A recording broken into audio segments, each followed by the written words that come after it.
Hey, what's up, everybody? True Boxing here. Thank you for coming back to Get Hit with the Truth. So today we are doing the What's Next on Gary Antuanne Russell, the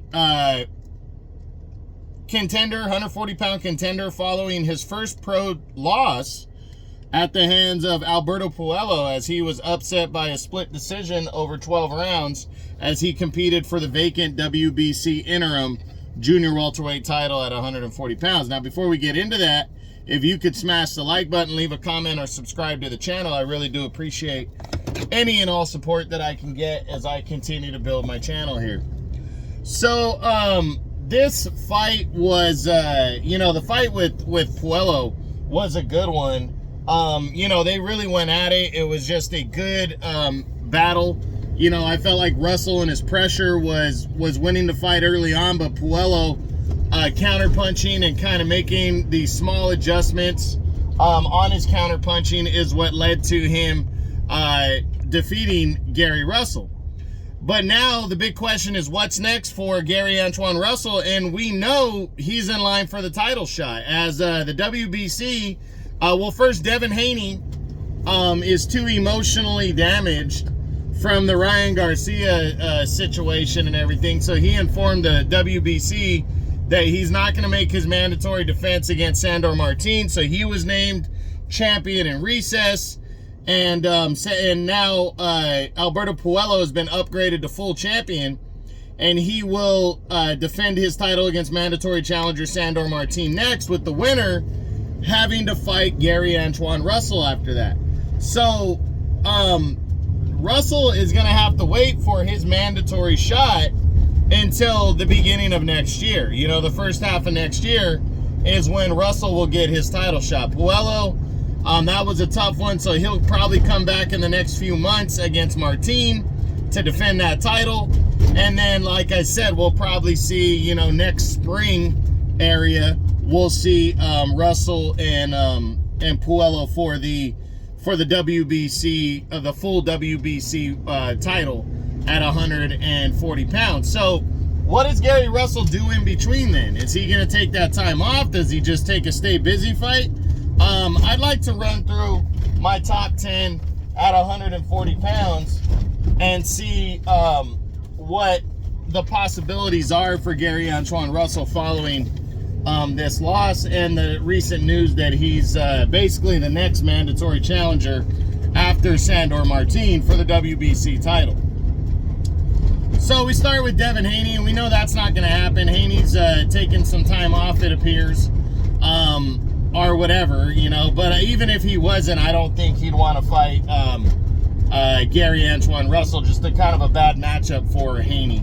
Then there's Teofimo Lopez. Well, he's with the PBC, and Russell is with the, Lopez is with Top Rank, and Russell is with the PBC, so I don't think these two sides come together for this fight. Then you got Josh Taylor, who is coming off of a loss to Jack Catterall. I don't think Taylor, he's also tied with Top Rank and Frank Warren. I don't think this fight makes much sense for either guy, because and then the promotion, the cross-promotional issue is there, and it's not really a high-demand fight, so I don't see it. Then you got Jack Catterall. Well, Jack Catterall's returning against Regis Prograis in August. We know that. So that's, I think Catterall's going to focus more on the zone guys. Russell is going to focus on his title shot. I don't see these two guys getting together. Then there's Jose Ramirez. Well, he's with Golden Boy. Russell's with PBC. I don't see these two guys locking horns either.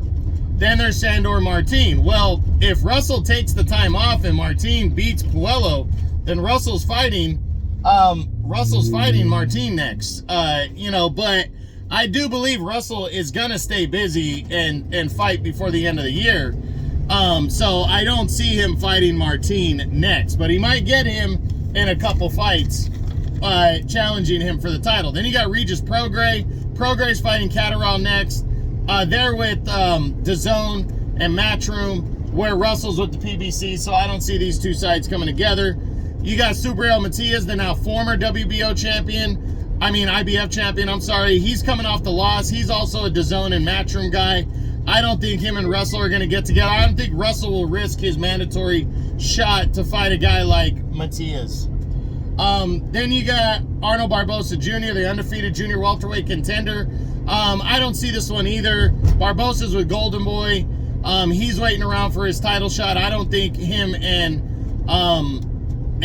Russell come together.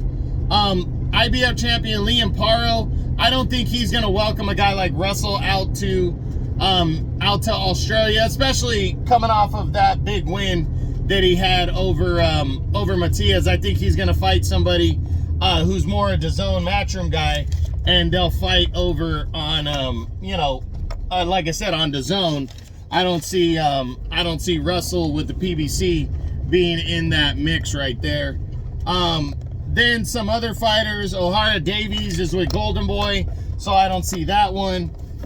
Richardson Hitchens, also with DAZN and Matchroom, and he's also in line to fight Paro for the IBF title. He's the mandatory challenger.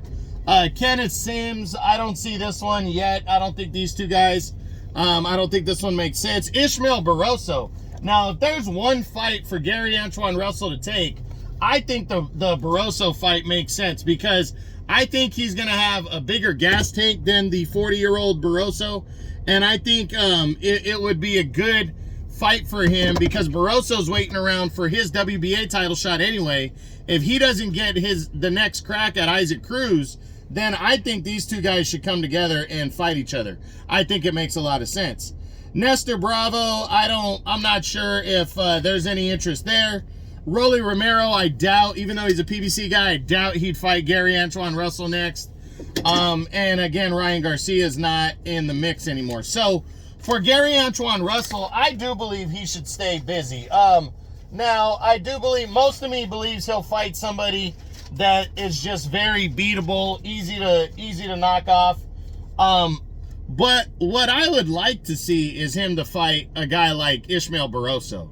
Barroso is waiting around for his title shot. He might not get it. Why not fight Russell for that mandatory shot? Because I feel like Russell's got to earn that shot anyways. He's been handed an eventual title shot, so why not make him earn it a little bit and fight a guy like Barroso? I think that makes a ton of sense, but we'll see what happens. I personally think Russell's going to come back and stay busy, though, in some manner, way, shape, or form. But again, I would love to see him and Ishmael Barroso. I think that one would make the most sense, but we'll see what happens. So that's it. That's what I got. That's my what's next on junior welterweight contender Gary Antuanne Russell following his first pro loss, split decision to Alberto Puello as they fought for the vacant WBC interim junior welterweight title on the June 15th Amazon Prime pay-per-view card. I hope you enjoyed the video. If you did, smash the like button, leave a comment, or subscribe to the channel. I appreciate any and all support. This is True Boxing. You've been hit with the truth.